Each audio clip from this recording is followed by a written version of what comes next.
Hey, this is Aaron Rabinowitz for CreativeCow.net. In several of my tutorials, I've mentioned rendering straight versus rendering premultiplied. I usually follow that up by saying something like, I'll explain that in a future tutorial. Mostly I'm just lazy, but you know what? My friends, the future is here. And while we still don't have flying cars like we were promised on the Jetsons, at least I can deliver on my promise.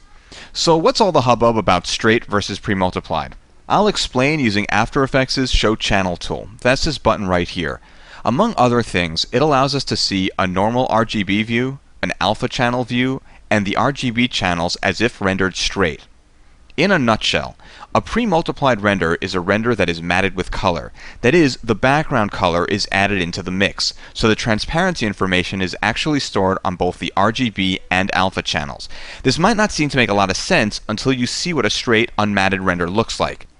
Whereas here in our premultiplied render, our partially transparent image is picking up the background color, if I look at it as a straight render, I can see that the partially transparent areas are now flooded with color, and none of the background color is showing through in those areas. The color now extends beyond the edge of our alpha channel, whereas in a premultiplied render, our alpha channel and color channels match perfectly. So when I said that in a premultiplied render, the transparency information is stored in both the RGB and alpha channels, what I meant was that in a premultiplied render, the RGB channel shows transparency, whereas in a straight render, After Effects floods the partially transparent areas with color so that our background color, in this case black, doesn't get picked up by the partially transparent areas. Now you're probably looking at this straight render and saying something like, how am I going to use that? It's a mess.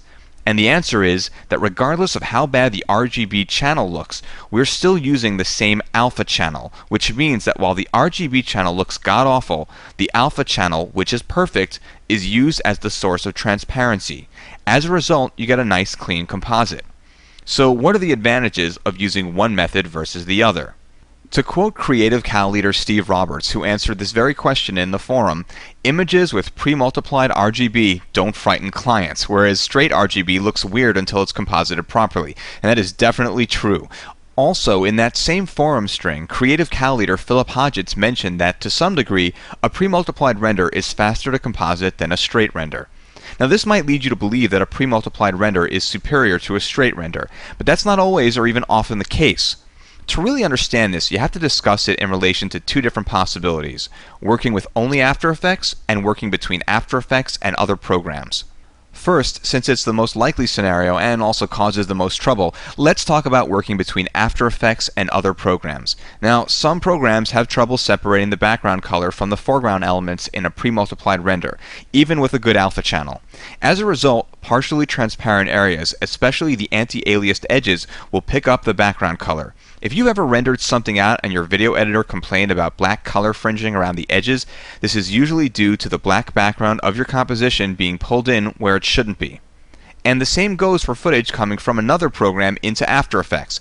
Some programs don't do as great a job with premultiplying as After Effects, so as a result, premultiplied footage coming into After Effects can look kinda cruddy. In these scenarios, the best solution is to render out straight instead of premultiplied, because as we've seen, straight renders flood the RGB channels with color so that the background color doesn't get picked up. Then the alpha channel does all the work for creating transparency. Okay, so that's working with After Effects and other programs. Now let's talk about working only with After Effects because, well, that's pretty simple. If you render out a video from After Effects with an alpha channel, when you import it back into After Effects, regardless of whether you rendered straight or premultiplied, as long as After Effects is interpreting the footage properly, it should have no problem figuring out where the transparent areas are.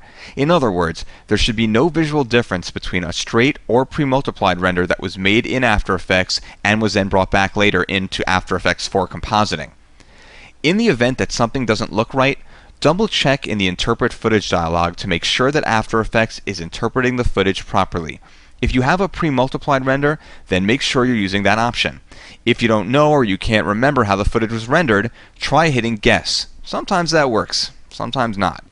Well, with all that said, how do you create a straight render? Well, as far as going from an outside program into After Effects, that really depends on your program. So you got to check the manual or maybe visit one of the appropriate Creative Cow forums to see if someone there can give you a hand with that. But with regard to After Effects, in the render queue, get into the output module for your render, And in the output module settings, make sure to set the channel pull down to RGB plus alpha, and then set the color pull down to straight unmatted. Then just render as usual. Again, I just want to remind you that a straight render looks really bad when not brought into a compositing program. So if you open this rendered footage in, say, QuickTime, you might see something that looked like this. So while Steve Roberts pointed out that it can scare your clients if they open these files outside a compositing app, from now on it shouldn't scare you. Just want to say a special thanks here to Creative Cow leader Andrew Kramer. Some of the examples here were made using footage from his new Ready for Compositing Action Movie Essentials, one of the many cool products that you can find at videocopilot.net. If you're looking to find a way to add some quick explosions, smoke, or blood spurts, my personal favorite, to your tool set, it's worth checking out. Alright, that's it. Hopefully this tutorial helps set things straight. Or Premultiplied. Once again, this is Aaron Rabinowitz for CreativeCow.net.